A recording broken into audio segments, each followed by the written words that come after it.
Masih dalam rangka penjualan tidak langsung, di dalam rangka melipat gandakan bank nama Anda tanpa meminta referensi. Ya, kali ini saya akan sajikan bagaimana Anda bisa approach para opa oma, kakek nenek yang suatu saat ya memang pasti sudah menjadi nasib semua manusia, takdir semua manusia pasti akan meninggal. Suatu saat mereka akan mengalihkan atau menyerahkan aset-aset yang mereka miliki untuk generasi berikutnya. Tapi bagaimana cara yang smart?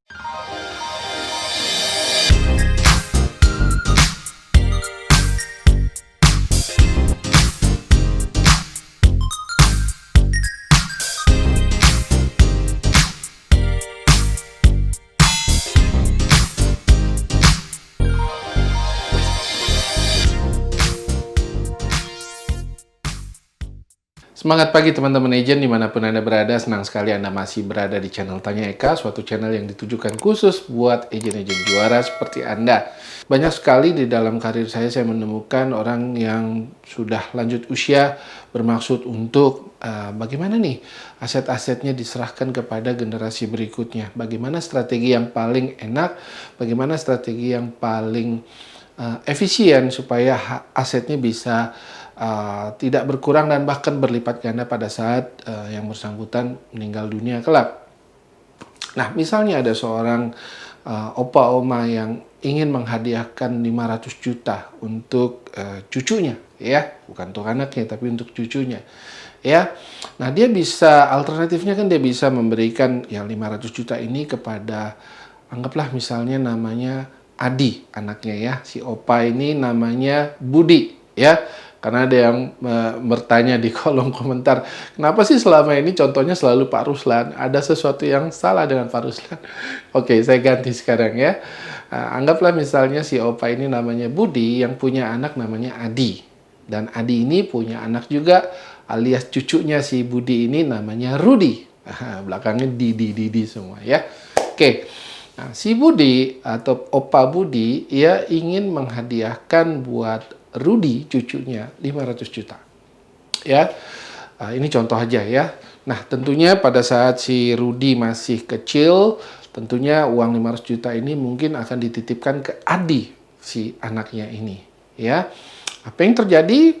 Uang 500 juta ini tentunya Adi sebagai orang tua yang bertanggung jawab tentunya akan berusaha mengembangkan uang ini ya sebagai amanah dari Budi, Opa Budi ya untuk dikembangkan ya.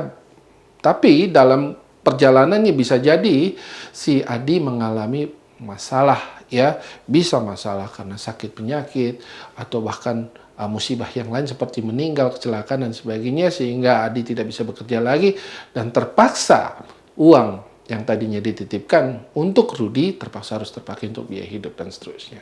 Ya, belum lagi ada risiko-risiko ekonomi seperti misalnya usaha si Adi akan bangkrut atau bisa jadi ada pandemi seperti sekarang ini yang menyebabkan usahanya tidak bisa bergerak lagi ya sehingga terpaksa 500 jutanya itu akan dipakai lagi. Nah, ada satu strategi yang lain, alih-alih si Budi ini Opa Budi ini menyerahkan 500 juta kepada si Rudi ya yang dititipkan ke Adi anaknya, beliau bisa melakukan strategi seperti ini.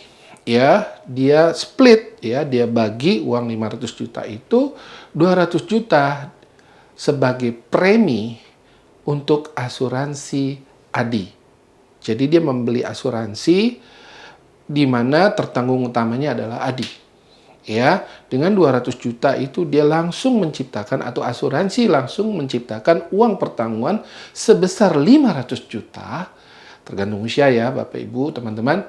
Tergantung usia si Adi saat itu, kondisi kesehatan dan sebagainya. Saya ambil contoh yang umum saja ya. Dengan premi 200 juta dia bisa meng-create langsung 500 juta ya berupa uang pertanggungan jiwa yang suatu saat pasti akan cair. Nah, begitu cair, siapa penerima 500 juta uang pertanggungan ini? Tentunya si Rudi ya, anaknya si Adi ya, seperti itu. Ya. Jadi alih-alih Budi langsung menyerahkan 500 juta untuk si Rudi cucunya, yang dititipkan lewat Adi, dia split dulu 200 juta untuk membelikan asuransi Adi, ya, di mana uang pertanggungannya nilainya adalah 500 juta dan 300 juta sisanya dia tetap berikan cash tunai ke Rudy yang lagi-lagi mungkin harus dititipkan ke Adi dulu sementara. Nah, lihat skenarionya. Ya, apa yang terjadi jika misalnya usaha Rudy usaha Adi mengalami masalah ataupun si Adi mengalami sakit berat dan seterusnya? Ya, tenang saja.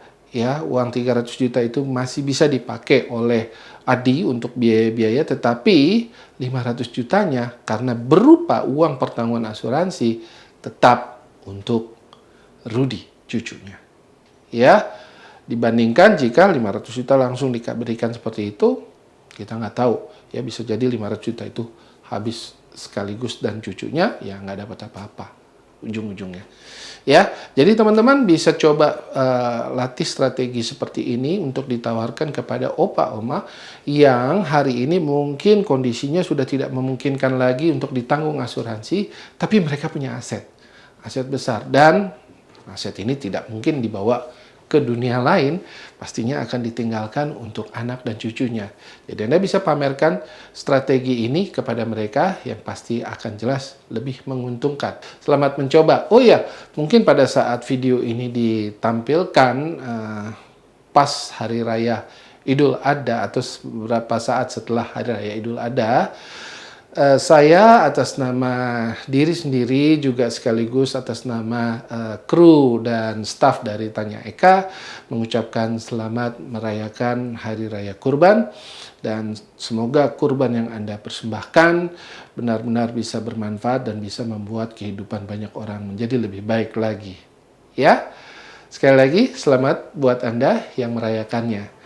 Dan buat Anda semua tentunya tetap jaga kesehatan, jaga semangat, jaga produktivitas. Saya yakin Anda akan menjadi agent yang juara.